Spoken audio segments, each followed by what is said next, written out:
Hey, Stewart's Chapel. This is Don Pierson and Don Counts behind the camera, and this is Wednesday, October 6th devotion.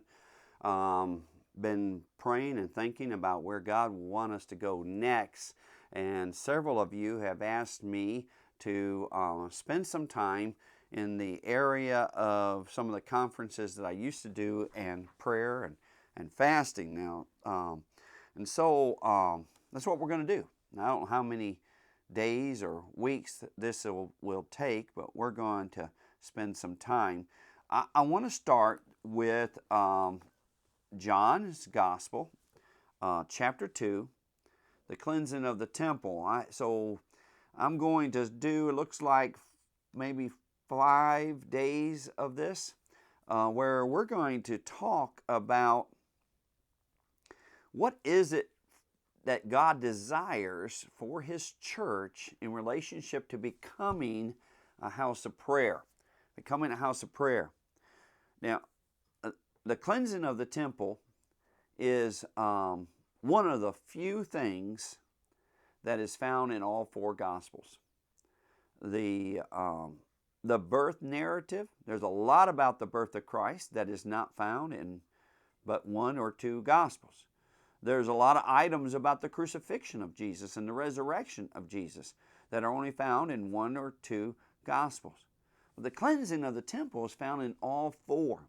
And each one shares a pearl or a golden nugget or some additional truth that is unique to that gospel. And so over the next 4 days, we're going to look at each of these, and then we're going to talk about the significance, and then I'm going to come back and put it all together in relationship. So what does that mean for Stewart's Chapel or your church in becoming the house of prayer? We're going to start with the 4th gospel, the Gospel of John, and there's a reason for that as we do this. So let's go to the Gospel of John, chapter 2, verse 3. Now the Passover of the Jews was at hand, and Jesus went up to Jerusalem. And he found in the temple those who sold oxen and sheep and doves, and the money changers doing business. When he had made a whip of cords, he drove them all out of the temple with the sheep and the oxen, and poured out the changers' money and overturned their tables. He said to those who sold doves, "Take these things away. Do not make my Father's house a house of merchandise." Then his disciples remembered that it was written, "Zeal for your house has eaten me up."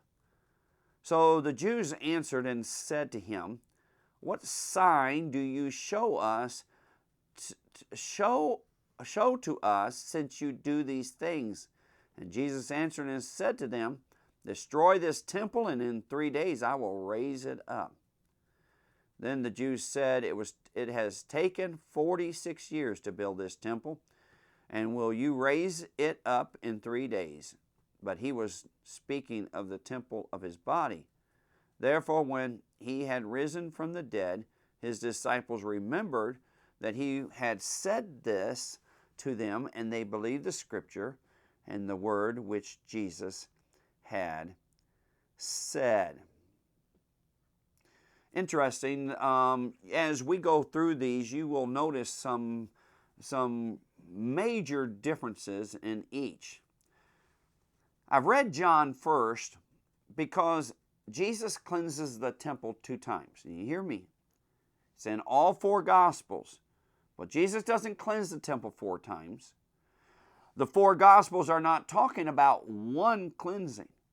The 4 Gospels are talking about 2 separate events. The Gospel of John I've read first because this is the first thing that Jesus does to begin his 3 years ministry. Now, you're saying, well, he turned the water to the wine. He does turn the water to the wine, but he makes it very clear that is not in connection to him beginning his ministry. He does that in relationship to honoring his mother. But he cleanses the temple as the first thing to begin his ministry. You will also notice that in the Gospel of John, he doesn't talk about my house shall be a house of prayer. He just says, take these things away, do not make my Father's house a house of merchandise. The other three Gospels will talk about his house as being a house of prayer. And there's a reason for that. John is the only one who records the cleansing of the temple as the beginning of his ministry. The other three Gospels record the cleansing of the temple as the last thing that he does before he withdraws to be privately with his disciples in that upper room. In other words, the 3 years of Jesus' ministry are held together by two bookends, the cleansing of the temple and the second cleansing of the temple. And what Jesus says at each of those two events are different. You will also notice that in the Gospel of John, it's the only one that has him sitting down and intentionally and proactively making a whip. Evidently, Jesus came to the temple prepared. Somewhere along the line, he had been picking up these cords or these strands of leather or rope. He came with an intention. He knew what he was doing.